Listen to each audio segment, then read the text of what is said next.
لشکر منتشر ہو گیا اور وقت بھی ختم ہو گیا. کل یہیں سے سلسلہ آگے بڑھے گا.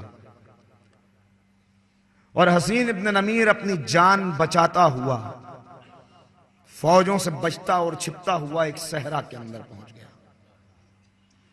ساتھی بچھڑ گئے، پانی ختم ہو گیا، اور وہ خود بیان کرتا ہے، اس کا بیان موجود ہے کہ صحرا کے اندر وہ وقت قریب تھا کہ جب میری زندگی کی ڈور منقطع ہو جائے، پیاس سے میں ہلاک ہو جاؤں، کہ مجھے اسی صحرا کے اندر ایک ہیولہ نظر آیا.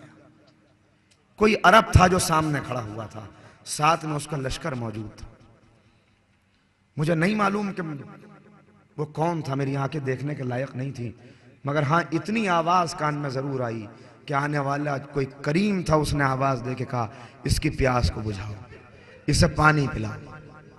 کہتا ہے میرے اندر طاقت نہیں تھی کہ میں اٹھ کے پانی پی سکوں یا اپنے ہاتھوں کو اپنے لبوں تک لے جا سکوں. تو آنے والے کریم نے اپنے ہاتھوں کو میرے لبوں سے لگایا، کہا پانی پی لے. پانی پینے کے بعد جب حواس درست ہوئے اور میری نگاہ پڑی تو میں نے دیکھا کہ سامنے علی ابن الحسین کھڑے ہوئے. سامنے علی ابن الحسین کھڑے ہوئے ہیں. بس ایک مرتبہ میں جلدی سے کھڑا ہوا کہ اس سے قبل کہ یہ مجھے پہچان لیں میں اس راستے سے آگے بڑھ جاؤں. میں بڑھنا چاہتا تھا کہ ایک مرتبہ آواز دے کے کہا بھائی کہاں جانا چاہتا ہے؟ رک جا، اس لیے کہ تیری سواری مر چکی ہے. ٹھہر جا، میں تیرے لیے سواری کا انتظام کیے دیتا ہوں تاکہ تو جہاں جانا چاہتا ہے وہاں چلے جائے. کہتا ہے میں نے اتنا سننا تھا کہ ایک مرتبہ میں دوڑتا ہوا گیا اور قدموں میں گر گیا.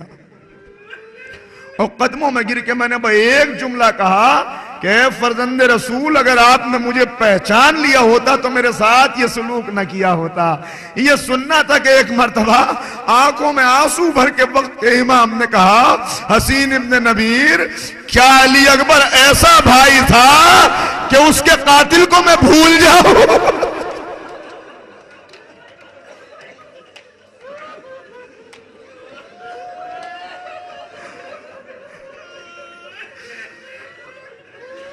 کیا علی اکبر ایسا بھائی تھا کہ جس کے قاتل کو میں بھول جاؤں؟ کہتا ہے میں ایک مرتبہ اللہ رزنے لگا، میں نے ہاتھوں کو جوڑ کے کہا آقا پہچان لیا تھا تب بھی میری زندگی کو بچا لیا.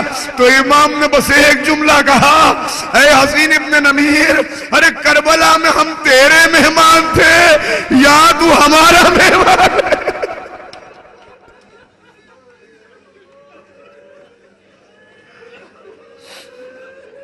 عزیزو علی اکبر جیسا جوان، میں آپ کی خدمت میں کیا عرض کروں. ایک عالم بہت گریا کیا کرتے تھے، بڑا روتے تھے، کہتے تھے مولا ایک بار تو مجھے اپنی زیارت کرا دیجئے، مولا میں ایک مرتبہ آپ کو دیکھنا چاہتا ہوں، مولا مجھے اپنی زیارت کرائیے.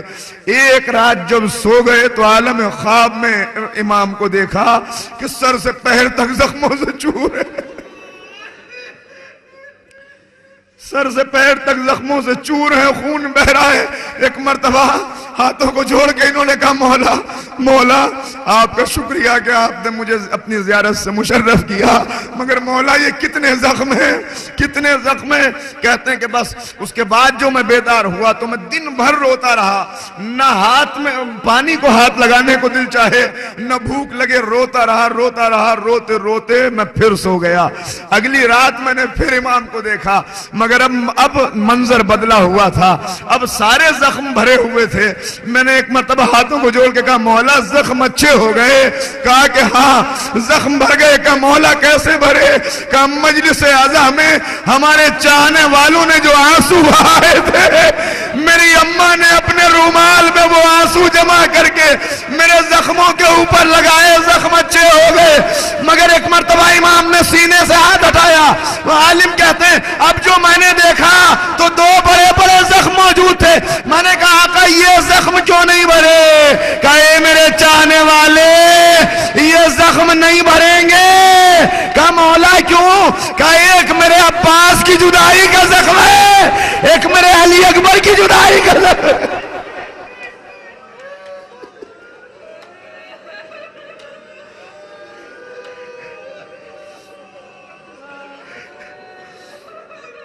جب حسین ابن نمیر کو گرفتار کر کے مختار کے دربار میں لایا گیا تو ایک مرتبہ مختار کہتے ہیں بتا تو نے کیا ظلم کیا؟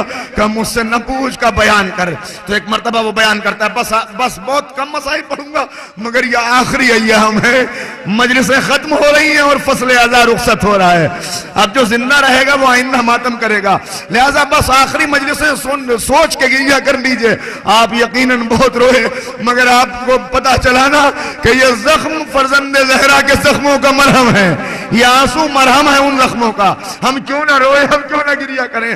کہتا ہے کہ جب علی اکبر جنگ کر رہے تھے کتنا خوبصورت نوجوان تھا, کتنا شجاع اور بہادر تھا کہ فوجوں میں جس طرف نکل جاتا تھا کشتوں کے کشتے لگ جاتے تھے. کہ ایک مرتبہ ہمیں محسوس ہوا ہم اس جوان کو قابو میں نہیں کر سکیں گے, تو ایک میں نے اور سنان ابن انس نے نیزے والوں کو اپنے قریب بلایا اور کہا دیکھو نیزے والے سب مل کے اس جوان کو اپنے حلقے میں لے لو, اس لیے کہ اسے یوں قتل نہیں کیا جا سکے گا. کہ ہم نے چاروں طرف سے حلقہ کیا, حلقہ تنگ کرنا شروع کیا, مگر علی اکبر جتنے بہادر تھے ان کا گھوڑا بھی اتنا ہی سمجھدار اور بہادر تھا. گھوڑا بھی چونکہ جری کا گھوڑا تھا اشاروں کو سمجھتا تھا. علی اکبر نے محسوس کیا کہ چاروں طرف سے حلقہ ڈال دیا گیا ہے. ایک مرتبہ گھوڑے کو اشارہ کیا, گھوڑے نے جسد کی اور اس حلقے سے باہر نکل گیا. کہا اب سمجھ میں آ گیا کہ یہ جوان سب کو قتل کر دے گا مگر قتل نہیں ہوگا. کہا پھر ظالم تو نے کیا کیا؟ کہ میں لاشوں کے ڈھیر میں چھپتا ہوا علی اکبر کے پیچھے پہنچا. جوان سامنے کی طرف سے جنگ کر رہا تھا کہ میرے پاس ایک طویل نیزہ تھا, میں نے پیچھے سے پوری طاقت سے علی اکبر کے نیزہ مارا. ارے پہلو توڑتا ہوا نیزہ باہر نکل گیا. علی اکبر ایک جھٹکے میں پلٹ کے دیکھنا چاہتے تھے کہ کس نے نیزہ مارا, کہ نیزے کی نیزہ میرے ہاتھ میں رہ گیا اور علی اکبر کے کلیجے میں ٹوٹ گئی. آواز دی بابا میرا آخری سلام. حسین چلے ٹھوکرے کھاتے ہوئے. اے عزادارو سب سے مشکل سے حسین پہنچے علی اکبر کے قریب, اور جب پہنچے خدا کسی باپ کو یہ منظر نہ دکھائے کہ گود کا پلا زمین پر ایڑیاں رگڑ رہا تھا. حسین نے زانو طے کیا, سب سے پہلے علی اکبر کا سر آغوش میں رکھا. کہ میرے لال علی اکبر بیٹا علی اکبر. کہ بابا آپ نے بڑی زحمت کی, بابا آپ نے بڑی تکلیف اٹھائی. کہ میرے لال یہ سینے پہ ہاتھ کیوں ہے؟ کہ بابا سینے میں زخم ہے. کہ میرے لال ہاتھ ہٹاؤ. علی اکبر نے ہاتھ ہٹایا, حسین نے دیکھا ٹوٹی ہوئی پسلیوں کے درمیان نیزے کی انی نظر آئی. خدا کسی باپ کو یہ منظر نہ دکھائے. حسین نے نجف کا رخ کیا. کہ اے بابا خیبر کا در اکھاڑنا آسان تھا, خلیل کربلا امتحان دینے کے لیے بیٹھا. حسین نے زانو طے کیا, آستین کو الٹا, دونوں انگلیوں کو زخم کے درمیان ڈالا, بایاں ہاتھ علی اکبر کے سینے پر رکھا. یا علی کہہ کے جو علی کو کھینچا ہاتھ میں کلیجہ آ گیا. علی اکبر تڑپنے لگے. بابا میرا آخری سلام لے لیجئے. ہاں امتحان ختم ہو جانا چاہیے تھا مگر ابھی امتحان ختم نہیں ہوا, اس لیے کہ ابھی لاش اکبر کو خیمے تک لے جانا ہے. حسین اٹھ کے کھڑے ہوئے. ارے شاید غیب سے آوازیں آئی ہوں, رسول نے پکارا ہو حسین میرے لعاب دہن کی طاقت دکھا دے. علی نے آواز دی ہو حسین میرے خون کی تاثیر دکھا دے. فاطمہ پکاری ہو میرے لال میرے دودھ کی طاقت دکھا دے. ایک مرتبہ حسین نے کمر کو کس کے باندھا, ایک ہاتھ علی اکبر کے سر کے نیچے, دوسرا مگر میت نہ اٹھ سکی. ارے شاید عباس کو آواز دی ہو.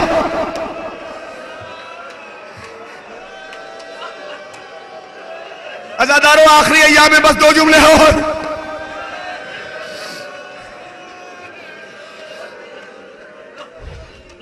عزادارو آخری ایام میں بس 2 جملے اور سن لیجئے.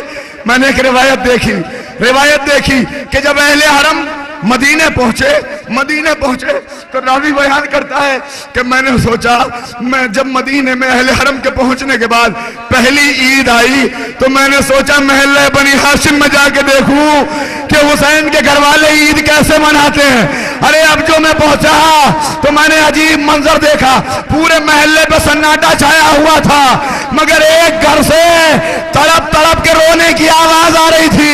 میں نے ایک مرتبہ کنیز سے پوچھا اتنا بتا دے یہ رونے والا کون ہے, یہ رونے والی بی بی کون ہے؟ کہا اے شیخ دور چلا جا. کہا مجھے اتنا بتا دے کون گریہ کر رہا ہے, کون رو رہا ہے؟ کہا یہ علی اکبر کی ماں ام لیلہ ہے. کہا یہ بی بی کیوں روتی ہے؟ کہا اے شیخ نہ پوچھ, ارے ساری بیویاں روزہ رسول پر پرسہ دینے گئی تھی. ارے اب جو یہ بی بی باہر نکلی اس نے دیکھا مدینے کے جوان آپس میں گلے مل رہے تھے. بی بی طرف گئی, آئے میرا علی اکبر, میرا علی اکبر.